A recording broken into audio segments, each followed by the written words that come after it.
नमस्कार। भारतीय स्वतंत्रता आंदोलन की अगली कड़ी में आज हम देखेंगे भारत छोड़ो आंदोलन, क्विट इंडिया मूवमेंट। भारत छोड़ो आंदोलन की शुरुआत 1942 में हुई थी। 9 अगस्त 1942 को भारत छोड़ो आंदोलन की शुरुआत हुई थी।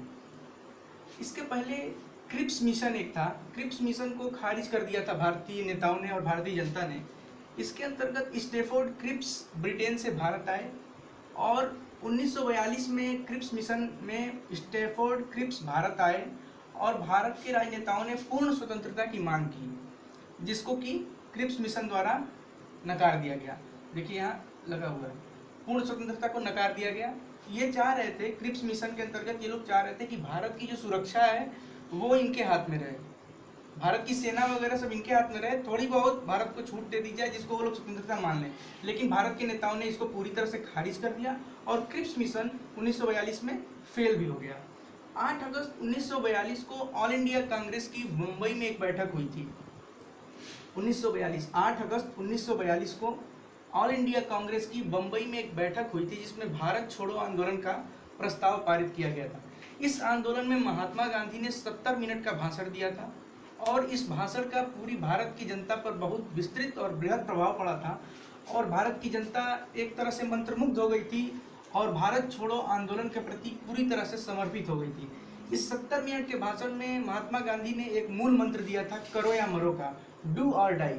करो या मरो का जो मूल मंत्र था, इसका बहुत बड़ा प्रभाव पड़ा था भारत पर। 9 अगस्त को भोर में ही सुबह में 8 अगस्त 1942 को भारत छोड़ो आंदोलन का प्रस्ताव कांग्रेस की मीटिंग में पारित होता है। महात्मा गांधी का भाषण होता है, करो या मरो का नारा देते हैं महात्मा गांधी और ठीक उसके अगले दिन 9 अगस्त को सुबह में ही तड़के सुबह गिरफ्तार कर लिया जाता है भारतीय कांग्रेस के कई नेताओं को। और भारत छोड़ो आंदोलन के समय कुछ जगहों पर अस्थायी सरकारें बनी, जैसे उत्तर प्रदेश के बलिया में, बस्ती में एक जगह है मिदनापुर, और बिहार के कुछ भाग में अस्थायी सरकार बनी। मिदनापुर की सरकार तो लगभग 2 साल तक चली भी थी।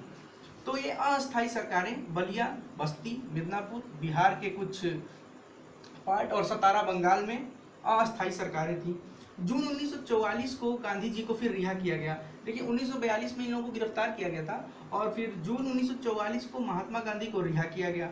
रिहा होने के बाद महात्मा गांधी ने देखा कि मुस्लिम लीग और भारतीय कांग्रेस, चूंकि भारतीय कांग्रेस के अधिकतर नेता गिरफ्तार कर लिए गए थे इस 9 अगस्त को, तो इस बीच मुस्लिम लीग के मोहम्मद अली जिन्ना को एक मौका मिला अपने आप को पूरे भारत के लेवल पर विस्तार देने का। तो सिंध प्रांत में और बंगाल में मुस्लिम लीग के जिन्ना ने काफ़ी कुछ अपने पक्ष में कर लिया था। तो कांग्रेस और मुस्लिम लीग के बीच में एक गहरी खाई हो गई थी। इस खाई को पाटने के लिए एक समझौता कराना चाहा था महात्मा गांधी ने। महात्मा गांधी रिहा होने के बाद चाह रहे थे कि कांग्रेस और मुस्लिम लीग एक साथ हो जाएं, हालांकि ये संभव नहीं हो पाया। इसी बीच 1945 में ब्रिटेन में सरकार परिवर्तन होता है और वहाँ लेबर पार्टी की सरकार बन जाती है।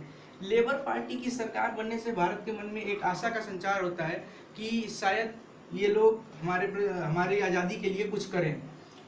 तो 1945 में ब्रिटेन में लेबर पार्टी की सरकार बनती है और फिर ये हमारा 1942 में ये आंदोलन शुरू हुआ था।